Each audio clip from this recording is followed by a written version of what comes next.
بسم اللہ الرحمن الرحیم رب اشرح لی صدری ویسر لی امری واحلل عقدۃ من لسانی یفقہوا قولی۔ الحمد للہ رب العالمین بارئ الخلائق اجمعین والصلاة والسلام علی جمیع الانبیاء والمرسلین سیما من سمی فی الآفاق بأحمد وفی الارض بأبی القاسم محمد۔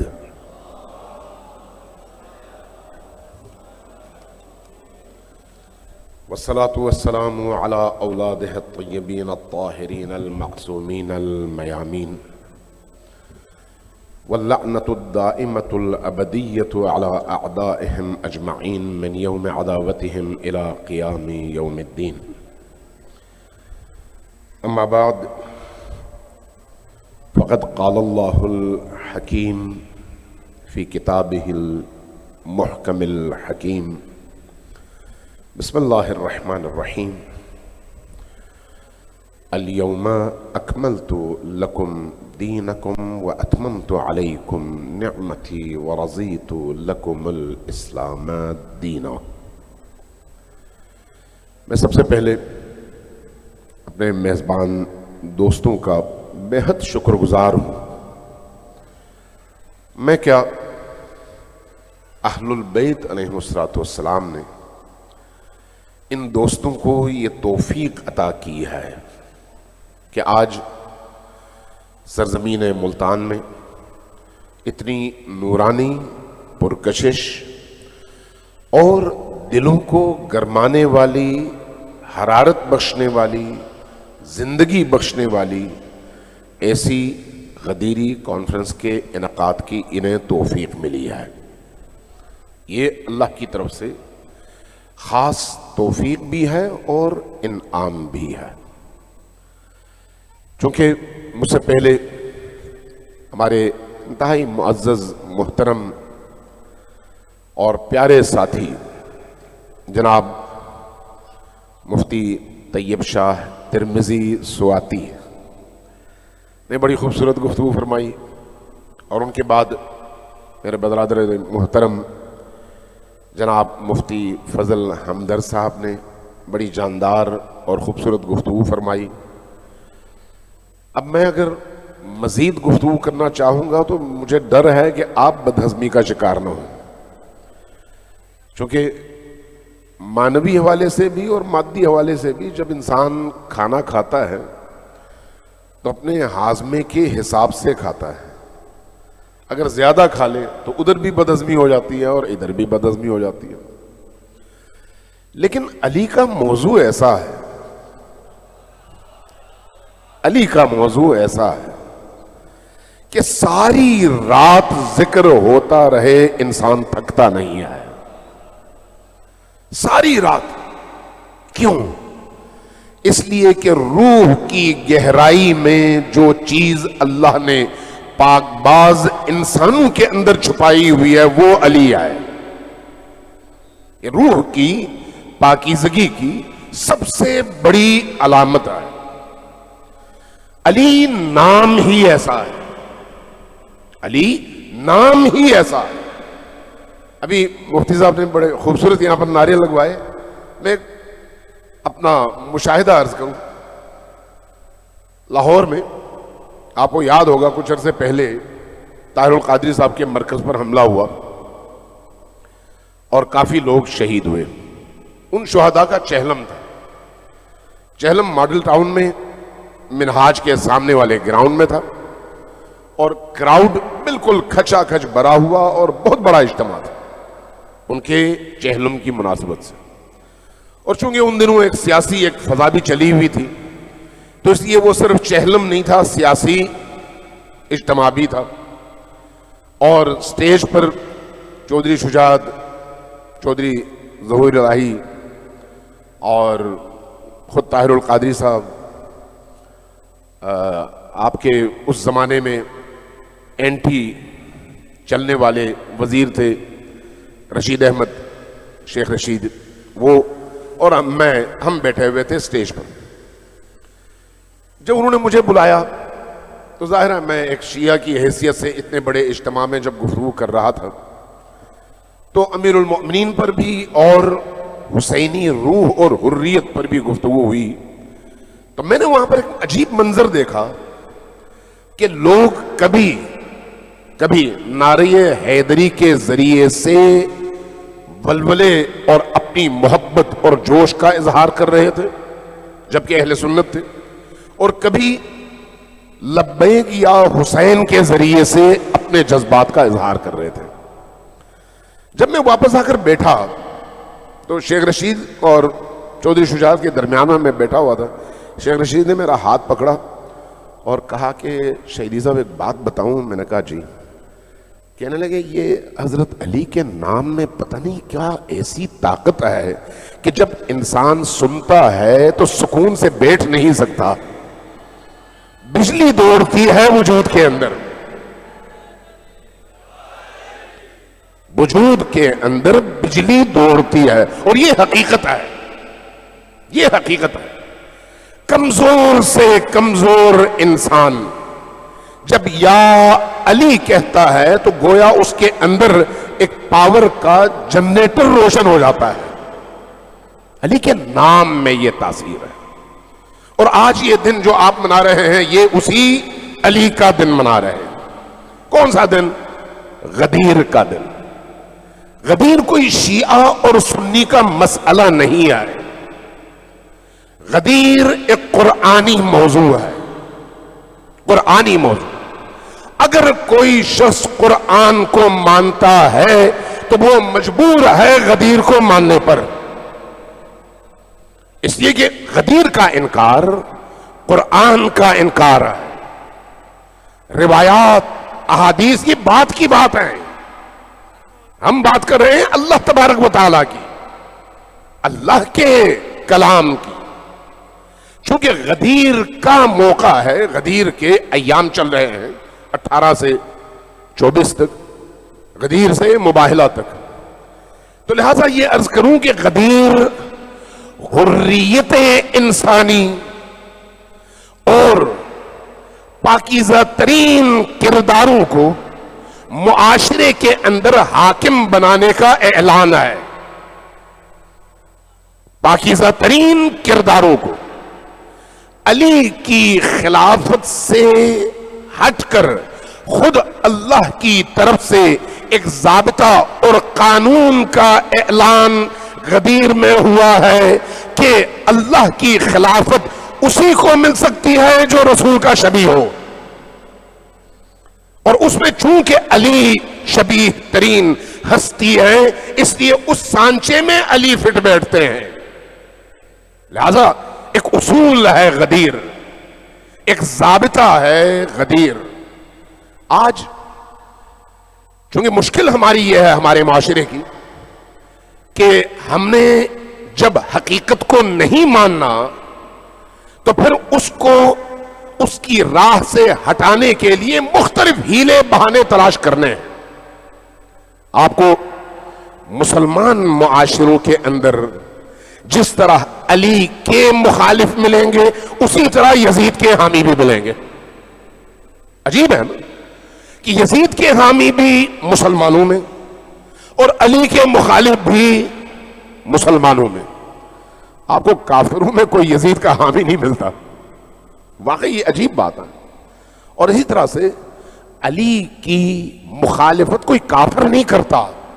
آپ نے دیکھا ہوگا بڑے بڑے ہندو شعراء علی پر شاعری کر کے اپنا قد کاٹ بڑھاتے ہیں، بڑے بڑے شعراء، یعنی علی سبب بنتا ہے کہ ان کے تذکرے سے آدمی چھوٹے سے بڑا ہو جائے۔ وہ خود کتنے بڑے ہوں گے جن کے تذکرے سے آدمی بڑا ہو جاتا ہو، جن کے تذکرے سے آدمی عزت مند ہو جاتا ہو، جن کے تذکرے سے آدمی کی عزت لوگوں کے دلوں میں بڑھتی ہو۔ آپ اندازہ لگا لیں نا، یہ جو ہمارے بھائی یہاں پر ایک دیوبند سے اور ایک مکتبیہ بریلی سے فارغ تحصیل ہیں، دونوں آج آپ کے درمیان ہیں۔ آپ کے درمیان ظاہر ہے شیعہ بھی ہیں، سنی بھی ہیں، لیکن غدیر کے موضوع پر کس چیز نے ان کو آپ کے دلوں میں ان کی محبت جگائی ہے؟ علی نے. ایسا ہی ہے نا. ہمارا رشتہ کیا ہے؟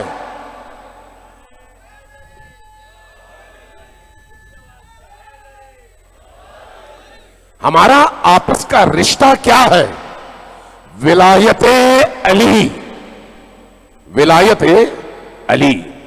تو یہ جو ولایت علی ہے اس سے بڑھ کر کوئی انعام نہیں ہے. اور اس انعام کے اعلان کے دن کو غدیر کہتے ہیں. اس انعام کے اعلان کے دن کو غدیر کہتے ہیں. آپ توجہ دیں.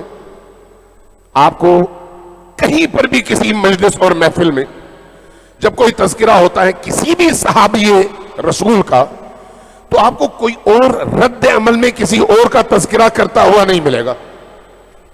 مفتی صاحب آپ دونوں کی توجہ کے لیے عرض کروں, کسی بھی محفل میں چلے جائیں, کسی بھی, اگر کہیں پر فرض کریں خلفائے راشدین کا تذکرہ ہو رہا ہو تو کوئی اٹھ کر کسی اور کا تذکرہ کر کے اس مزے کو کرکرا کرنے کی کوشش نہیں کرے گا. کیوں؟ اس لیے کہ کسی کے دل میں ایسا کوئی خوف نہیں ہے, خوف نہیں ہے. لیکن جب بھی علی اور آل علی کا کسی محفل میں تذکرہ ہو فوراً کسی کونے سے کوئی ایسا تذکرہ ہوگا جو کسی اور کا ہوگا تاکہ یہ ذکر کم ہو جائے. وجہ کیا ہے؟ وجہ وہ اندر کی نجاست ہے اور کچھ نہیں ہے. اگر اندر نجاست نہ ہو, چونکہ علی یعنی پاکیزگی, علی یعنی طہارت روح, علی آئے یہ تطہیر دیکھیے, آئے یہ تطہیر نے علی کے بارے میں جو اعلان کیا ہے علی اور آل علی کے بارے میں اور اس گھرانے کے بارے میں, یہ اعلان آیا ارادہ خدا کا مظہر ہے یا نہیں ہے؟ تو یہ جو ارادہ خدا ہے یہ اس دن کا ارادہ ہے جس دن یہ آیت نازل ہوئی تھی, یا جب سے خدا ہے اس وقت سے اللہ کا ارادہ تھا؟ اگر یہ ارادہ اللہ کی صفات کا مظہر ہے تو صفت اور ذات میں جدائی نہیں ہے, لہذا جب سے ذات ہے صفت ہے, اور جب سے یہ صفت ہے اس کا ارادہ بھی ہے کہ ان کو ہمیشہ پاک رکھنا ہے, کسی واقعے کی وجہ سے نہیں. لہذا امیر المؤمنین اور ان کا گھرانہ عالم زر سے پاک ہے, عالم زر سے. جو حضرات اس حوالے سے دلچسپی رکھتے ہیں وہ ذرا عالم زر کو پڑھیں. ہم یہاں پر اگر بیٹھے ہوئے ہیں نا, یہاں پر جتنے بھی لوگ بیٹھے ہوئے ہیں, ہم خود نہیں آئے, یہ ہمارے عالم زر میں اللہ سے کیے ہوئے عہد کا نتیجہ ہے. اور جو لوگ علی سے بغض رکھتے ہیں ان کا بغض بھی آج کا نہیں ہے بلکہ عالم زر میں انہوں نے انکار کیا, آج بھی منکر ہیں.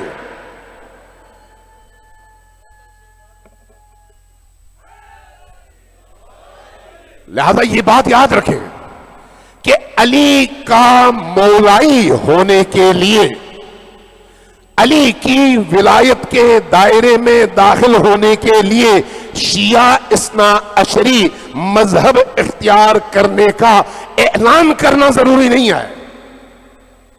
جس کے دل میں علی کی ولایت ہوگی اس کے دل میں فاطمہ کی ولایت بھی ہوگی, جس کے دل میں فاطمۃ الزہرا کی ولایت ہوگی اس کے دل میں حسنین کریمین علیہم السلام کی ولایت بھی ہوگی, اور جس کے دل میں ان کی ولایت ہوگی ان کے دل میں مہدی آخر الزمان کی بھی ولایت ہوگی. یہ ولایت اللہ کی ولایت ہے, اصل میں اللہ کی ولایت, ان کی ولایت نہیں ہے.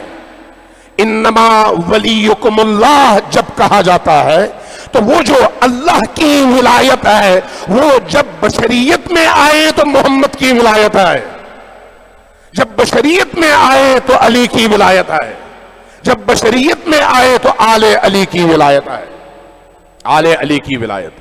یہ ولایت دو پہلو رکھتی ہے, دو پہلو, ایک تکوینی ولایت ہے اور ایک تشریعی ولایت ہے.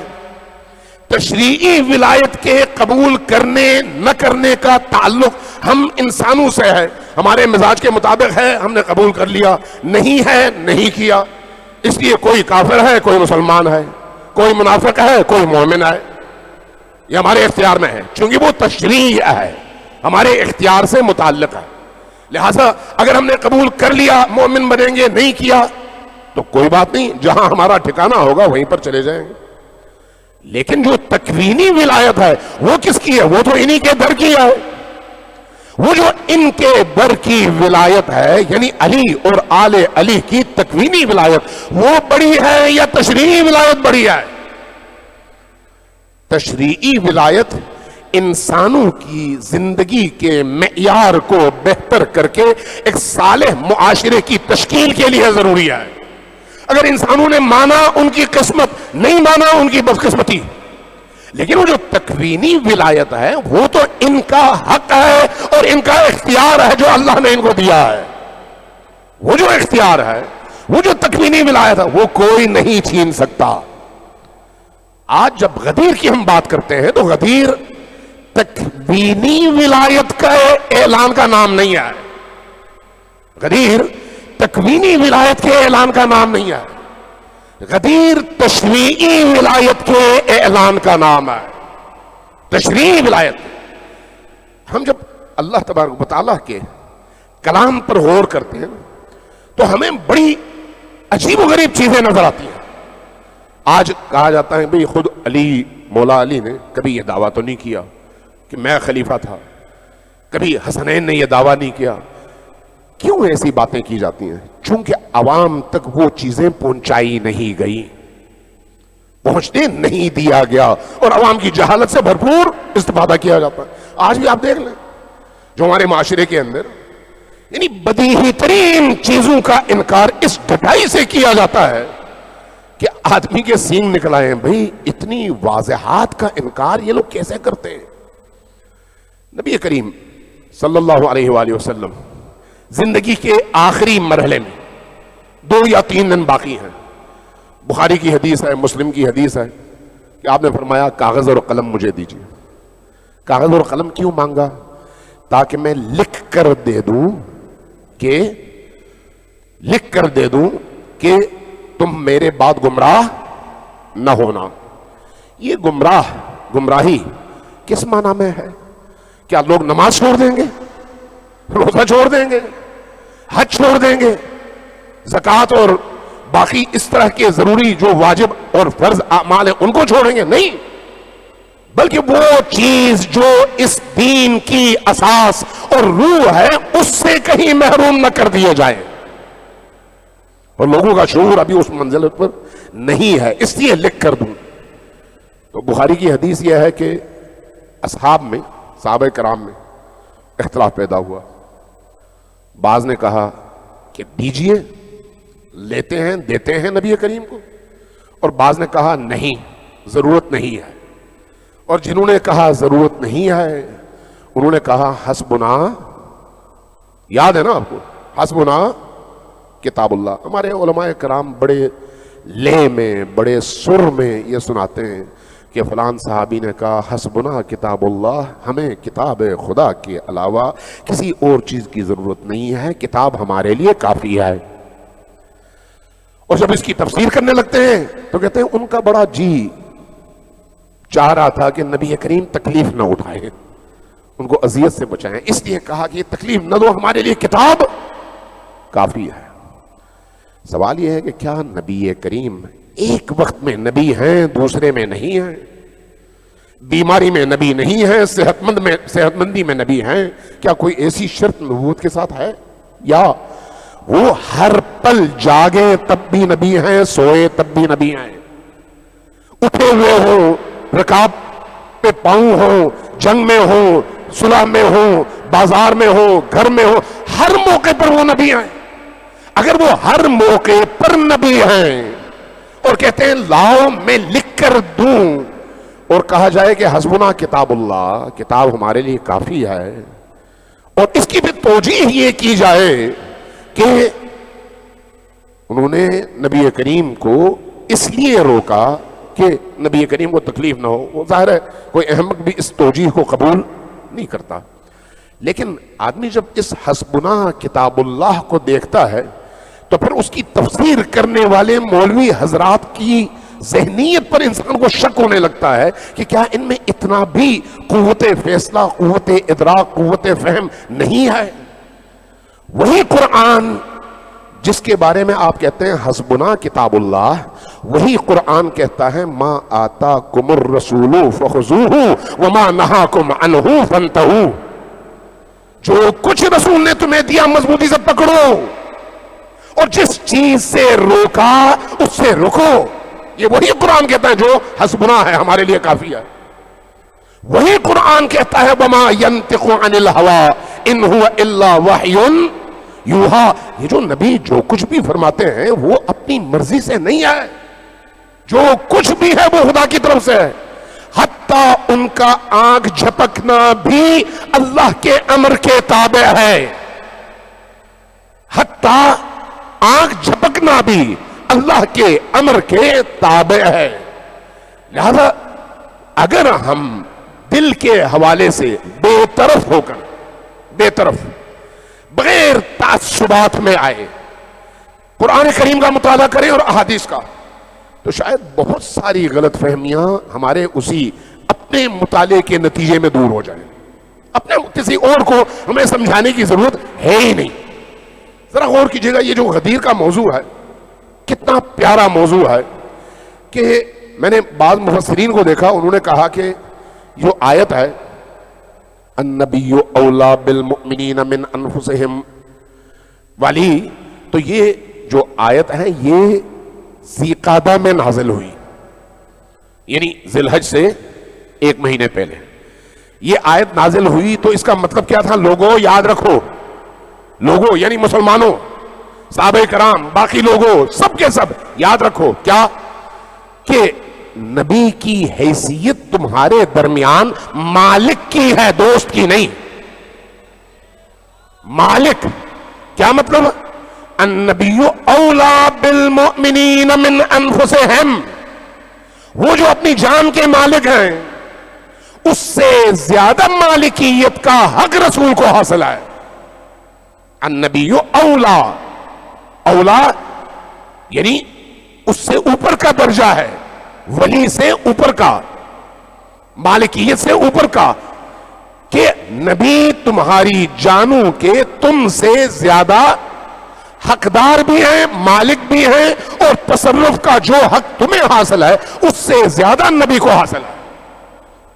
تو یہ مسلمانوں کے ذہنوں میں ڈال کے مسلمانوں کو آمادہ کیا جا رہا ہے کہ نبی کریم کی حیثیت تمہارے درمیان کیا ہے.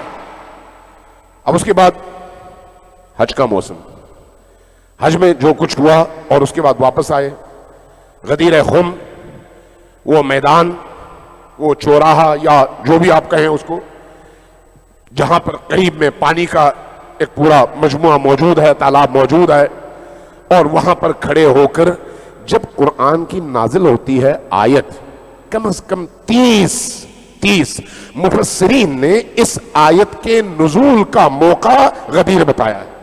اور یہ مفسرین شیعہ نہیں ہیں، اہل سنت مفسرین ہیں. 30 کہتے ہیں کہ یہ آیت تب نازل ہوئی جب آپ کا قافلہ حجاج کہاں پہنچا؟ خم کے اس میدان میں، مقام پر جب وہاں پہنچا.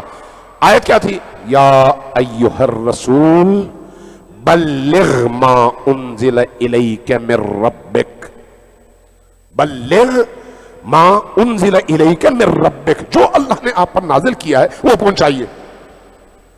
فَإِن لَمْ تَفْعَلْ، اگر آپ نے ایسا نہیں کیا، فَمَا بَلَّغْتَ رِسَالَتَهْ، یعنی آپ نے یہ پیچھے جو تقریباً 22 سال 8 مہینے 9 مہینے زحمت اٹھائی ہے نا، یہ ساری محنتیں ترازو کے ایک پلڑے پر، یہ جو اب کی ذمہ داری ہے یہ ان سب پر بھاری ہے. اگر یہ نہیں ہے تو وہ بھی نہیں ہے، اگر یہ ہے تو وہ بھی ہے. آیت کا لحن دیکھیں آپ، بلغ ما انزل الیک من ربک فإن لم تفعل فما بلغت رسالتہ. اور اس کے بعد اگلا جملہ بڑا عجیب ہے، یہ بھی قرآنی ہے، اگلا جملہ اگلی آیت وہ کیا ہے؟ واللہ یعصمک من الناس. آپ کے دل میں جو ایک پریشانی ہے کہ لوگ انکار نہ کر دیں، لوگ اعتراض نہ کریں، تو اللہ آپ کو لوگوں کے شر سے بچائے گا. آپ پریشان نہ ہو، آپ اپنا فریضہ بجا لائیں. اب نبی کریم کا عمل دیکھیے. یہ جو بھی دوستی اور ولایت کے دو معانی کے حوالے سے ہمارے دونوں علماء کرام نے بڑی خوبصورت گفتگو کی، میں اسی طرف آپ کو لانا چاہ رہا ہوں. زیادہ آپ تھکے ہوئے تو نہیں ہیں؟ اگر تھکے ہوئے ہیں تو میں مختصر کر دیتا ہوں. ہمارے جواد بھائی مجھ سے پوچھنے لگے کہ بھئی آپ کتنی دیر گفتگو کریں گے؟ میں نے کہا 1.5 گھنٹے. تو وہ پھر ہنسے تو میں نے کہا میں آدھا گھنٹہ کر لوں. تو پھر میں نے کہا میں اس سے بھی کم کر سکتا ہوں. انہوں نے کہا نہیں آدھا گھنٹہ کریں. اب میں آپ سے پوچھنا چاہ رہا ہوں کہ اگر میں یہ گفتگو مکمل کروں تو ہو سکتا ہے تھوڑا بہت آگے پیچھے ہو جائے، تو اگر آپ اجازت دیں تو کر لوں گا، ورنہ جو ہے مختصر کر لوں گا.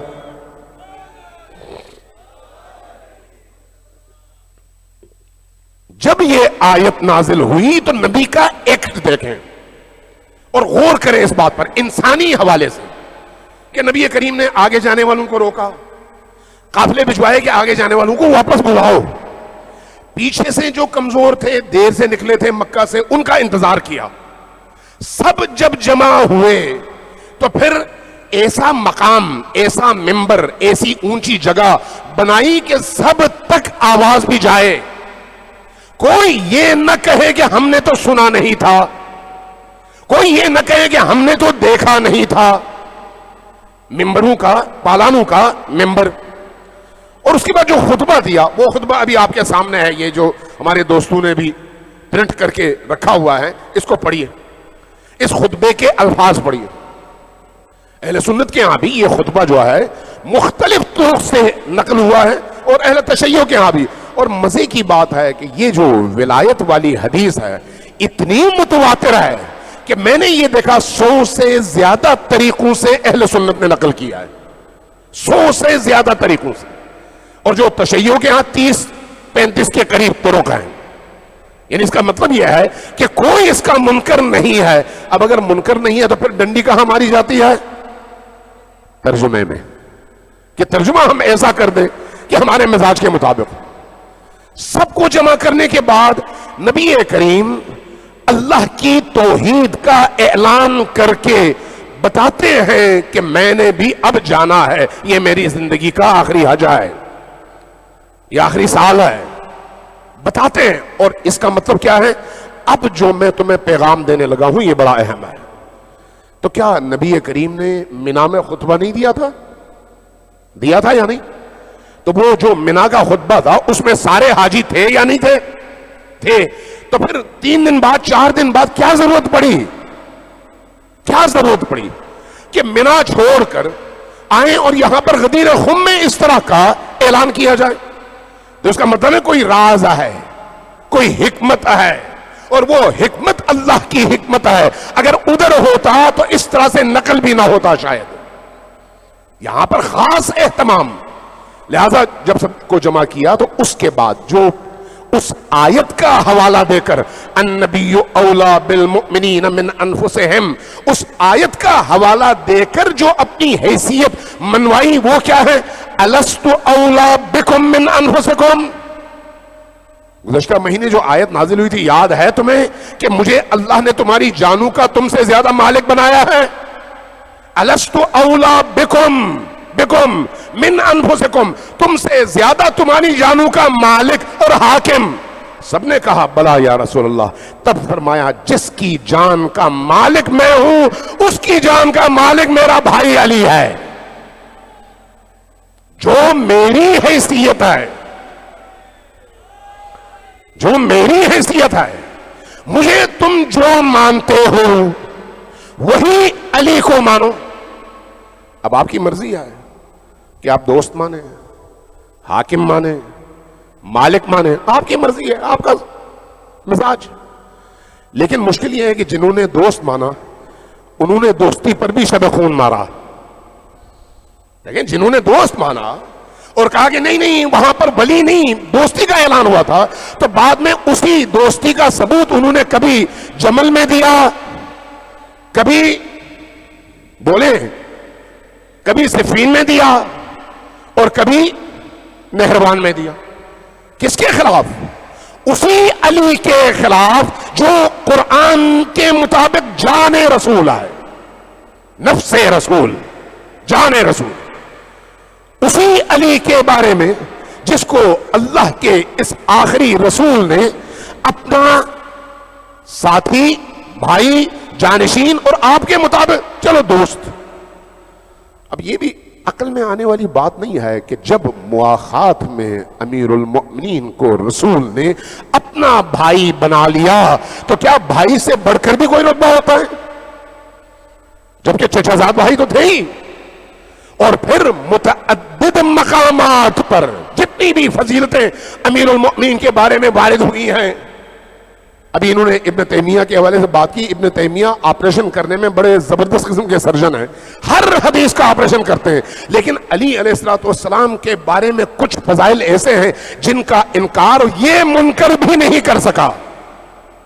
یہ سب سے بڑا منکر ہے، لیکن یہ بھی نہیں کر سکا اور کہا کہ ہاں یہ فضائل علی کے بارے میں ہیں. ان میں سے ایک فضیلت کیا ہے؟ علی مع الحق والحق مع علی. اللہم ادر الحق کما دار علی. علی حق کے ساتھ اور حق علی کے ساتھ. اور اللہ کی بارگاہ میں دعا کہ خدایا حق کا چہرہ ادھر موڑ دے جدھر علی ہے. آپ دنیا میں کسی کو بھی پہچاننا چاہیں کہ یہ حق کے ساتھ ہیں یا باطل کے ساتھ، تو آپ کیا کرتے ہیں؟ حق کے ان اصولوں کو معیار بناتے ہیں کہ حق کے اصول یہ ہے، ان اصولوں کے مطابق یہ حق ہے اور یہ باطل ہے.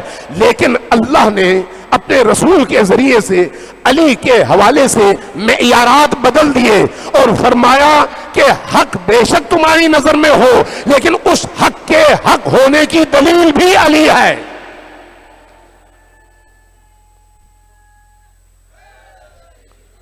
اگر علی ہے تو حق ہے، اور اگر علی نہیں ہے تو پھر باطل مطلق ہے. اب آئیے، جب رسول کریم نے یہ اعلان فرمایا تو اس کے بعد جو کچھ ہوا وہ احادیث میں موجود ہے. بہت سارے لوگوں نے مبارکبادیں دیں، بہت سارے لوگ بخن بخن کہہ کر آئے، بہت سارے لوگوں نے ہاتھ چومے، کسی نے اپنا مولا تصور کیا اور اعلان کیا، کسی نے کچھ کیا، بہت کچھ ہوا. اس تفصیل میں نہیں جاتے. لیکن آئے قرآن کی طرف، چونکہ ابھی قرآن پر بات ہو رہی ہے. اس کے فوراً بعد اگلی آیت نازل ہوئی. وہ کیا ہے؟ الیوم، جی الیوم، نہیں نہیں نہیں نہیں نہیں، الیوم اکملت لکم دینکم سے پہلے ایک اور آیت ہے جو ایٹم بم ہے. ایٹم بم وہ کیا ہے؟ الیوم یئس الذین کفروا من دینکم. اب آج جتنے بھی اہل کفر تھے تمہارے دین سے مایوس ہو گئے. کیوں؟ دین کو پاسبان مل گیا، دین کو محافظ مل گیا. الیوم یئس الذین کفروا من دینکم. اب جب تمہیں پاسبان مل گیا تو اب تمہیں ان کافروں سے ڈرنے کی ضرورت نہیں ہے. کافر مایوس ہو گئے. ولا تخشون، اب نہ ڈرو، بالکل نہ ڈرو. تو آگے پھر کمپلیٹ کیا ایک ہی لفظ کے ذریعے سے، وخشون. لیکن اب اگر مجھ سے نہیں ڈرو گے تو پھر انحراف کا شکار ہوگے. کفار سے نہ ڈرنا، اب مجھ سے ڈرنا. اور آگے مجھ سے ڈرنا کیا مطلب؟ اس لیے کہ آج میں نے ایک بڑا کام کیا ہے. وہ کیا ہے؟ الیوم اکملت لکم دینکم. آج میں نے تمہارے دین کو کامل کر دیا ہے. واتممت علیکم نعمتی، اپنی نعمتیں تمام کر دی ہیں. ورضیت لکم الاسلام دینا. اب ذرا سوچئے، جس دین میں علی کی ولایت نہ ہو وہ دین کامل نہیں ہے. یہ آیت یہی کہتی ہے، الیوم اکملت لکم دینکم. دین کامل تب ہے جب علی کی ولایت ہو. اور دین میں نعمتیں آپ قرآن میں پڑھتے ہیں، ان تعدوا نعمت اللہ لا تحصوها. نعمتیں کروڑوں اربوں کھربوں ہیں، آپ گن ہی نہیں سکتے. لیکن وہ تمام نعمتیں ایک طرف اور علی کی ولایت ایک طرف. اگر علی کی ولایت ہے تو وہ تمام نعمتیں کامل ہیں، تمام ہیں۔ اگر علی کی ولایت نہیں ہے تو وہ ساری نعمتیں مل کر تمہاری نجات کا باعث نہیں بن سکتی۔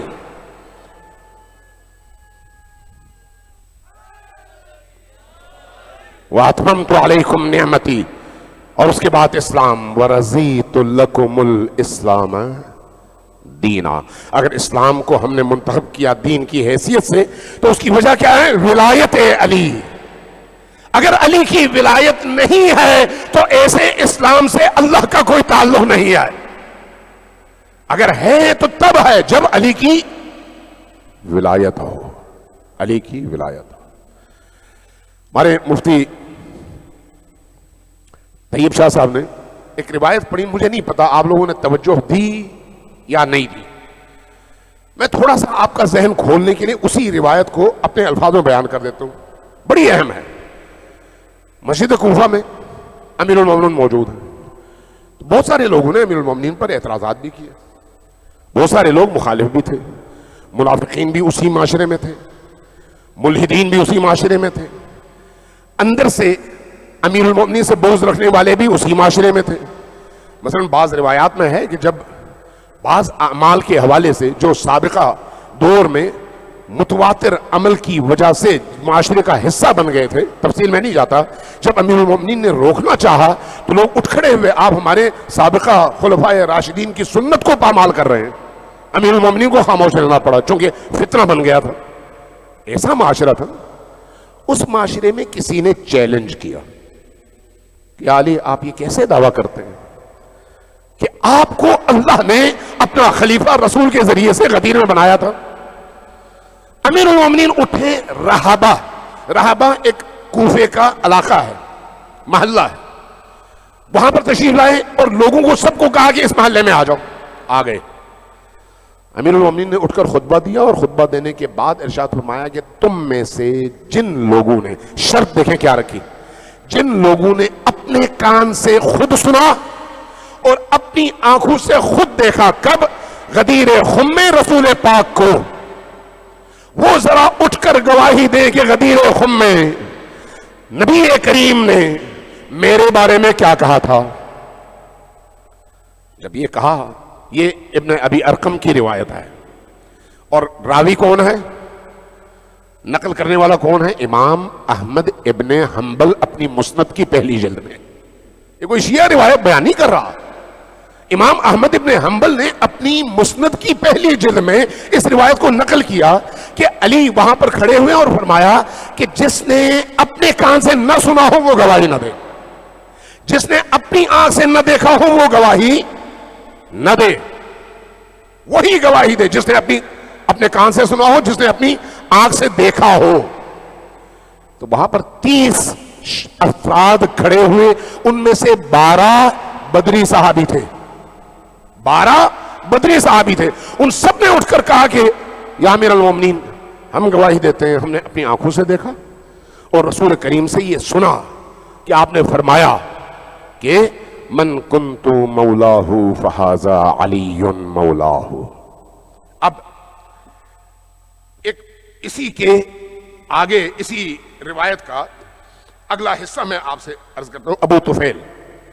ابو طفیل راوی ہیں، وہ کہتے ہیں کہ میرے دل میں یہ آیا کہ پھر کیسے ہوا کہ جب نبی نے اتنے بڑے اجتماع میں، 1 لاکھ کے اجتماع میں، 1 لاکھ کے، ذرا خود سوچیں نا، 1 لاکھ کا اجتماع، آج آپ کی ملتان کی گرمی میں باہر دھوپ میں کھڑے ہوں تو آپ کی جان نکلتی ہے، یہاں پر اگر ایک پنکھا کم ہو جائے تو آپ پینترا بدلتے رہتے ہیں۔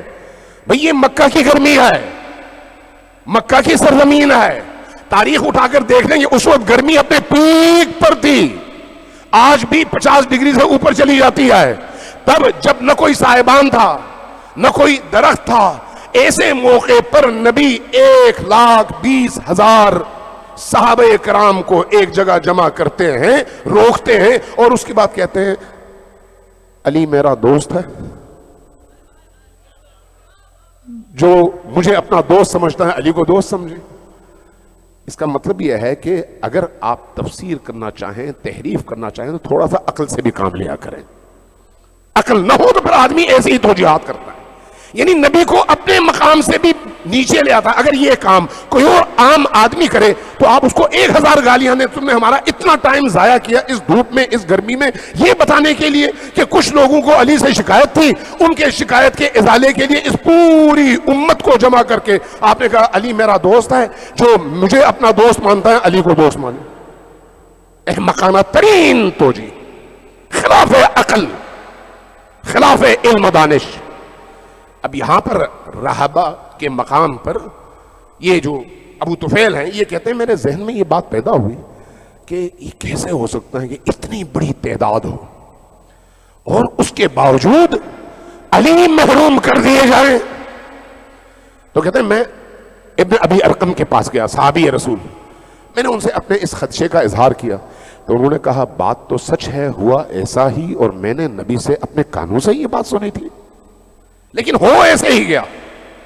اب جب آپ مالک ابن نویرہ والے واقعات کو دیکھتے ہیں کہ کس طرح سے ان کے گھر پر حملہ ہوا, کس طرح سے ان کی گردن کاٹی گئی, کس طرح ان کی زوجہ کے ساتھ جو کچھ ہوا, میں اس کو دہراتا نہیں ہوں. تو مالک ابن نویرہ کا جرم کیا تھا پتا؟ چونکہ غدیر میں موجود تھا, غدیر میں موجود تھا, اس لیے اس نے انکار کیا تھا کہ بھائی میری آنکھوں کے سامنے نبی نے علی کا اعلان کیا تھا, جب اعلان کیا تو میں پھر کیسے علی کو چھوڑ دوں. تو اس اسنا میں ان کی بیگم باہر آئی اور پھر وہ کچھ ہوا جو ہونا نہیں چاہیے تھا. میں اس کا اس وقت بیان بھی نہیں کر سکتا.